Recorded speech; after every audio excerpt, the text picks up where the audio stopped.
Today's daily devotional by Pastor Greg Laurie. Never alone.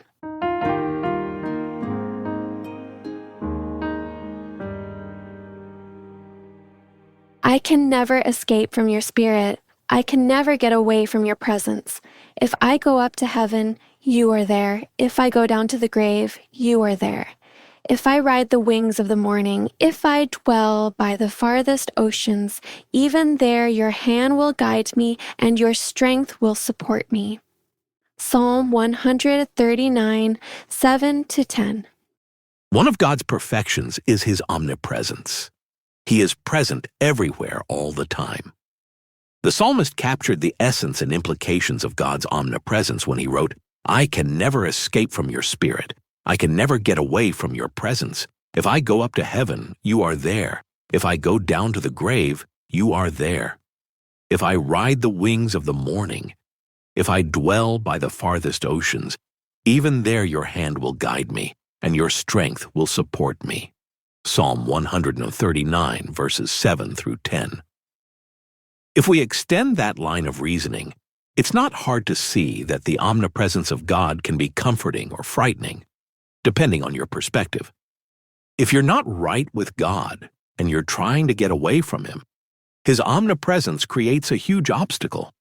The Old Testament prophet Jonah could testify to that. God gave Jonah an assignment that Jonah found distasteful. The Lord wanted Jonah to warn the Ninevites that His judgment was coming if they didn't repent. Jonah balked at the mission because the Ninevites were the enemies of Israel. He didn't want them to repent. He was rooting for God's judgment on them.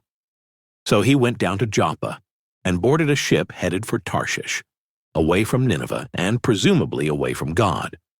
But you know how the story ends. Jonah recognized the error of his ways and repented in the belly of a giant fish, because God was there too. There's an obvious lesson in there for anyone who's trying to run from God. That is, you're wasting your time and energy. It can't be done. No matter where you go, God will be waiting for you. You can't escape His presence. On the other hand, if you're walking with God, you'll find great comfort in the knowledge that you're never alone. When you face fiery trials, when you go through times of difficulty, when you have to weather life's storms, God is with you every step of the way. David memorably celebrated God's presence in Psalm 23. "The Lord is my shepherd. I have all that I need. He lets me rest in green meadows. He leads me beside peaceful streams. He renews my strength. He guides me along right paths, bringing honor to His name. Even when I walk through the darkest valley, I will not be afraid, for you are close beside me. Your rod and your staff protect and comfort me." Verses 1-4. You never need feel lost, scared, abandoned, or alone. If you're walking with God, He will never leave you. As you go about your day, I encourage you to think about this question. When do you most appreciate God's presence?